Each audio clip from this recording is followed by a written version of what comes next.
We're able to register an account now, but we can't actually log in, so it's pretty pointless at the moment. But in this part, we're going to look at creating our login route, much like we did with the register route, so we should be pretty comfortable with that now. But we're also going to look at a few other things, and we're going to look at middleware. We're going to look at before middleware, so what happens before a request to our application. And this is the point where we're going to check if a session is set, and then we're going to create a slim container object that's going to represent our user, so we can check if a user is signed in. So let's start with the basics and create our view for our login and our route so we can actually see the page, and we'll go ahead and add it to our navigation, and then we will start to log the user in, and we'll create all these other things along the way. So let's close everything off and just start fresh. We are going to create a new route under auth. Remember, that's where our register route is. So this is going to be our login route. So let's save this here as login.php. And of course, this is going to be app.get.login. And then we're going to render a view from here. So let's also name this as well so we don't forget and we don't see any errors. So we're going to call that login so we can reference that within our navigation easily. Okay, so let's create our view now. So remember, under auth we have register. We'll put login next to this. So login.php, and we'll just say login page. And let's render that view from here. So remember, we do app render auth and then the name of the view, so that's login.php.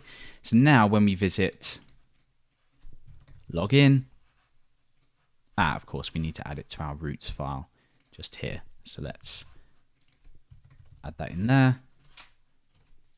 And we have another error. So we see undefined variable app. So let's go back to our login route and just see. That's because we didn't allow app to be in that global under this scope. So that'll work now. So we've got our login page. So let's build up our login form then. Again, what we're going to be doing is just stealing the template from here. Remember, this extends the default template. So we'll just paste this in. We will have login as the title, and we'll have login here. And then we just see the following. So we get our title up here. We get our navigation as normal. And while we're at it, let's add to our navigation. So let's add login, and we'll say URL for login. Remember, we named that route there login. So there we go. So we can now start to switch between these pages. So let's build the form. So under here, let's create a form. The action is going to be to URL for login.post, and we're going to have a method here of post, and we're going to turn autocomplete off. So we're going to do a similar thing to the what we did in the register view. We're going to have a label here for our email or our username. Now we're going to call this identifier, because what we're going to allow the user to do is either sign in with their username or their email. It doesn't matter what they provide, it will be looked up regardless. So I'm going to call this identifier. So in here we'll say username / email, and then we'll create our input here, type of text. This name is going to be identifier, and the ID will be identifier as well. So we have that. Now we need to ask the user for their password. So we can copy this, paste it in there, and we'll change this to password, change the label text to password, and change the type here to password, and these two as well. So the name and the ID. Okay, so then finally we have our submit button, which is just going to be an input of the type of submit, and the value is going to be login. So that's what the user is going to see. So we have the following, and the reason we get this error now obviously is because we don't have a login post route. So under our root file here, let's say app post login. We have our function, put app in this scope, and we'll name this login.post, and we'll say form posted. There we go. So we've got our routes complete. So let's now focus on actually posting the form and what we do within here, which is obviously just signing the user in. So what we want to do then is the same as we did with register. We want to pull in the app request object, which is going to give us the ability to pull in the identifier and the password. So let's call this identifier. And we'll say request post identifier. And we have the password. So the identifier that can either be the username or the email, and we have the user's password. So we want to validate this as well. So let's start validating now. So we're going to say v equals app validation. We'll say v validate. We'll pass in our validation rules here. So we have the identifier. This needs to be, or rather we pass in the data, and then this just needs to be required. We don't need to do any checking here because we're not inserting anything. And we have the password, which is also required. So if the validation passes, we can log the user in. We obviously need to check their password and things like that. Otherwise, down here,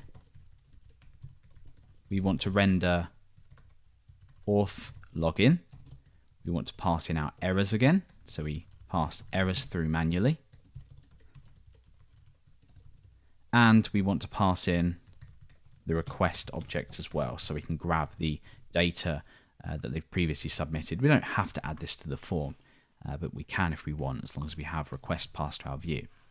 So now then, if we hit login, this is actually an error. So it's not doing anything, it's just passing us back without errors.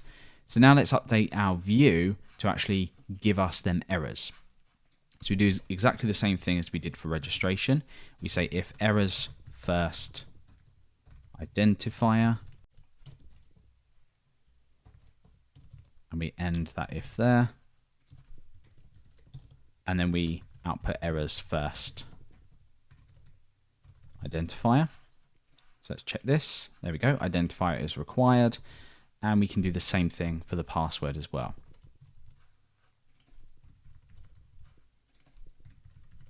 Like so. And then if we submit with nothing, we get that. So let's not output the previous data for the identifier, or certainly not the password. We'll just leave this as it is, but you can feel free to add this in if you want to. Let's now focus on what happens if the validation does actually pass. So the first thing we want to do is look up the user where the identifier, which remember is the email or the username, is equal to the one that's been given. So we're going to say user equals app user, where username equals the identifier, or where, now this is getting a little bit long, so what I'm going to do is just pull this down onto the next line just so it's a little bit more readable. So I'm going to say where or email equals the identifier. So if I was to submit through to the form Alex, it would pick up this record because the username equals the identifier, and if I passed in tabby at codecourse.com, it would pull back this record because the email equals the identifier. So what we want to do from that is pull back the first record. And now what we can do is check, first of all, if a record has been found. If it hasn't been found, then we obviously can't log the user in, so we can't find the user's account. And we also want to check if the password matches as well. So the if statement here is going to be if user. So essentially, if this record can't be found, user will be null. So we need to make sure the user actually does exist. And app hash password check. Remember, that's the method that we implemented in our hash helper here to verify a password. So if they are both true, we obviously need to pass in the data here first of all. So we pass in the password that the user submitted up here, and we pass through the user's password, and we access that from this object by just passing in the password like that. So that will pull in this password hash, and it will compare it to the password that the user gave. If that's the case, we'll just say fine, and otherwise we'll kill the page down here and say error. So let's check this out. If I hit login, we obviously get these. So we can say alex at codecourse.com, which doesn't exist. Error. Tabby at codecourse.com, which does exist. I'm typing in the actual real password here. It's just the string password. We get fine. If I type in Alex, which is the username of this account, and I type in the correct password, we get fine. If I type in Alex and a rubbish password, we get error. So we know that this works now. We just need to, tidy this up and do something. Okay, so if the username or the email and password were not accepted, we can flash a message and redirect the user. So we're going to say else app flash global. We already know how the session flashing works. Could not log you in. And then we want to redirect the user. So we say app response redirect app URL for home. So we're just redirecting the user to the URL for the home route. So now if we just type in a load of rubbish, could not log you in. So that's fine. But if the user can be logged in, so if their password matches and that account exists, we want to set a session. So we're going to say session. Now, where do we get the session name from? Well, cast your mind back to the start of the series when we looked at configuration. We actually have in here auth session, so that's the name of the session. And all this allows us to do is easily change this if we want to, if we're using it elsewhere, which we probably will be doing. So we're going to say app config get auth.sessions. That's the session name. And we're going to assign that the value user ID, so that we're storing the user ID in that session. It's obviously secure because sessions are stored on our server, or as secure as it can be because sessions are being stored on our server. So this can't be accessed or modified by anyone. So once we've done that, we want to flash a message and redirect the user. So we're going to flash global. You are now signed in. And we will redirect as well. So app response redirect. Where do we want to redirect to? Well, we want to go to the URL for home again. So either way. Okay, so what we could do just to tidy this up is we could take this out, pull this in, get rid of this, and paste that down there. So all this is doing is flashing a certain message, but then after this if statement, we're just redirecting the user off. So that's all nice and tidied up. So now when I hit login, we see nothing. Type in a load of rubbish, could not log you in. We can type in a real username and password, and it now says you are now signed in.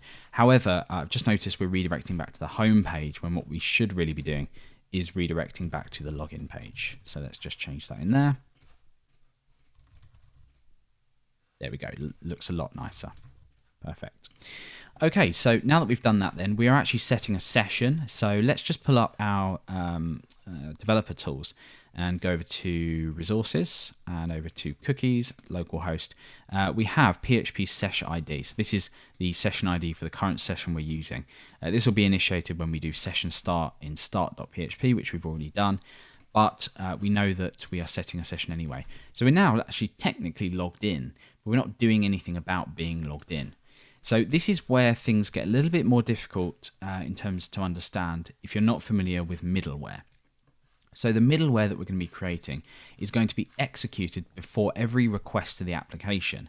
And what that will allow us to do is modify the state of the application based on what happens in that middleware. So what we're going to do is under code course, and let's just tidy this up so it's a little bit easier to read. So under code course, we're going to create a new folder called middleware. And what we do is we attach this to Slim. And like I said, this is run at any point in your application, either before or after the request to your application, and it modifies the current request. And all that means in the case for logging in is if the session is set here, so if we do have a session set, we want to turn the application into a state of being logged in. So let's create a before middleware, and we will be adding to this later on in the series, so it's a really useful thing to have here.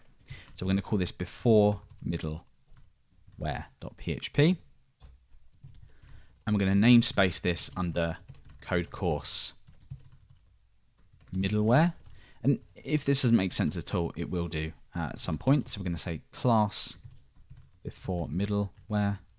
And we need to extend middleware. Now, what is middleware? Well, this doesn't exist at the moment. What we do need to do is import slim middleware like that. So this now extends it. So we have a method in here called call, which is run when this middleware is used. So we're going to say call. We can test this out just by echoing hello. And then all we do is we run the next request or forward this onto the next request. So we say this next call. So all this will do now is when we attach it to our app, it'll echo hello before every request, which obviously isn't what we want. It's that silly. So how do we attach this middleware to our app? Well, under start, what we can do is after we define slim, we can say app add, and then we say new code course middleware before middleware. Now, I don't like this, so what I'm going to do is just going to get rid of this. I'm going to say new before middleware, and up here I'm going to say use code course middleware before middleware, like that. So we've added that middleware to our application. Let's see what happens. So when I hit enter, we see hello. When I go on to the next page, so this is really pointless at the moment. But what our middleware is actually intended to do is before every request, we want to check if that session is set, and then like I said, set authentication on. So we want to say that the user is authenticated. But we need to start out with a state of the user not being authenticated. And we're going to add this as or basically to our container. So what we're going to do is we're going to say app auth equals false. That's all we're going to do. So this is adding this auth to the container, which is currently false. And that means what we can do is elsewhere in our application, say something like if app auth. Just a really easy way to check. Now, if app auth is true or not false, then we have a user object attached to this auth, which means that we can grab information then about the currently signed in user. And again, if this doesn't make too much sense, don't worry. We'll be demonstrating this in just a minute when we update our navigation to welcome the user. So we'll see this in action. So over to our before middleware then. What we need to do is hook on a method to run within this class to be run before every request to our application. You don't need to do this, but it just makes things a little bit tidier. So we're going to say this app hook, not app hook. So this app hook slim.before, so before the request to every application. We want to run a method on this class, and that method is going to be run. So we can create a new method here called run, and that's going to run a request before everything to our application. So hello, and then it does exactly the same thing. So we can now put the functionality in here to check if a user is authenticated. So this might seem like a really long-winded way of doing things, but it just means that you're separating the parts of your application that do certain things into smaller chunks, which make life a lot easier when you need to go and update them. You don't have to go through lots of code. So the check then to see if a user is authenticated is checking if that session is set. So we just say if is set $_session. We need to provide the session name, which remember comes from our configuration. So this app config get auth.session. So if that is set, user is authenticated. So how do we override this authenticated state? Remember in start.php auth is false. So all we need to do is set this auth equal to getting that user record. So we need to pull that user in. This will store all of the information about them in this auth, and then we can use that anywhere. So we just say this app user, that's our user model. We use the query builder to build up this, and we're going to say where the ID is equal to, and then the session name again, which we can just steal straight from here again. So let's pull this, paste that in there. And there we go. So this will return the user record where the ID equals the ID from the session. It will store it in auth. Auth here will no longer be false, and we now have something attached to our container that we can use. So let's take a look at how this works. So I've refreshed the page. Auth will now be my user account. So to test this out, we can do down here var dump on app auth. So I guess we can try and var dump this inside of here to see what's going on.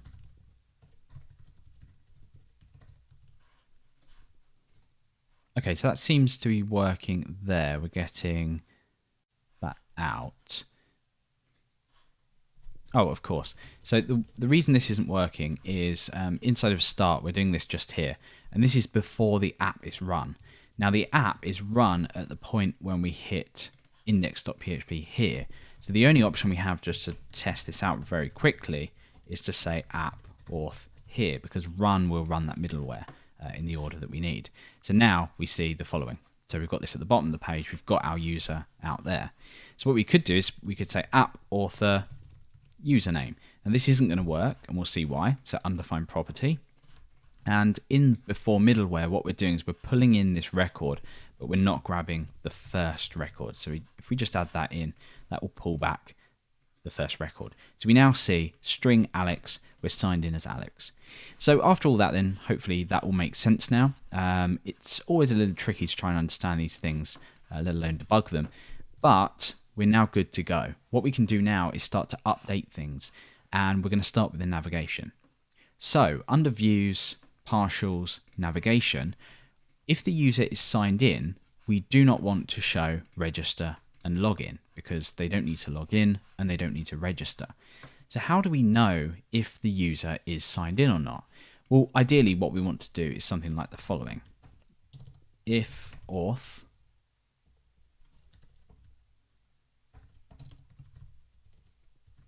show something or else hide something. But we don't have auth available in our views. So what we need to look at is sharing data or appending data to views. And we can do this in our before middleware. So down here, what we can do is say this app view append data. And we can pass in an array of data that we want to share with views. This is going to be auth this app auth, like we just output a minute ago. So now we have this auth value from our container, which is either false if the user isn't signed in, or an object if the user is signed in all of our views. This will share it with all of our views. So now that we've got that, under navigation, we can say something like if auth else, and we can wrap these in that else and if. So in here, we'll just say logged in or something. And there we go. So we get logged in like that. There we go. We're signed in. We can't register or log in. We technically can go to register, but we're going to be preventing that a bit later. So what we're going to focus on then is if auth, we're not going to do anything. But what we are going to do at the top of here is we're going to output to the user their name. So we need to update our user model to provide us with an easy way to get the user's full name, or if they don't have a full name, just get their username. So to start with, let's say if auth hello username, and let's just put this in a paragraph like so. So there we go. So hello username. Now we could obviously just say something like auth.username. So that would work like so. Because remember, we are pulling auth is now our user object or our user model. So we can just pull the values from it. But we want to update our model to output our first and last name. Or if that doesn't exist, or either or don't exist, we'll output our username. So let's update this then. And we are going to implement a method to get the full name, first of all. So we're going to call this get full name. And all this does is checks if this, referring to the current state of the model when we use it, first name. So if no first name or no last name, return null, so we return nothing, or we could return false. Otherwise, we want to return this first name, a space, and then this last name. That's it. So get full name will now get the user's full name. So we can add this just quickly to test here. We can say get full name. We get null because we don't have a name. So let's just very quickly update this. And there we see the full name. But what we want to implement now is a method to get the full name or the username if the full name isn't available. So get full name or username. So that's obviously a method. And all we're going to do is return this get full name.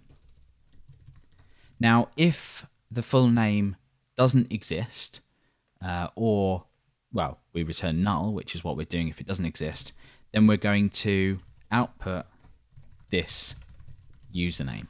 All this means is output this value if it's there, otherwise output this. That's what that means. So what we can now do is test this get full name or username method on our navigation. So get full name or username. We obviously see our full name, but if we don't have a first name or last name, and let's null these, then we see our username. And we're going to be using this throughout the app. It's going to be really useful to be able to do this because, for example, if you're sending an email to a user, you might want to address them by their full name, which is polite, or you might want to address them by their username, but you can switch between them with this method. So, although that was a little bit long-winded, we now have the ability to sign in to our account. We've learned about middleware and why we created it to check if that session's set and then update the state of our app. We've shared data with our view, which we can then use to check within our navigation if the user is authenticated, and we can output a little message to them. And then we've wrapped this somewhat within our navigation to output register and login only if the user isn't authenticated. So we're not going to be looking at logging out just yet. What we're going to do in the next video is go on to setting up email so we can actually send email. So we're going to send an email when the user registers. That's just going to drop them an email and say you have created a new account. And we're going to do this using PHP Mailer, but we're going to create our own wrapper to be able to send email. So pretty long-winded, but this is going to mean that inside of our app, we're going to be able to send email in a really nice way.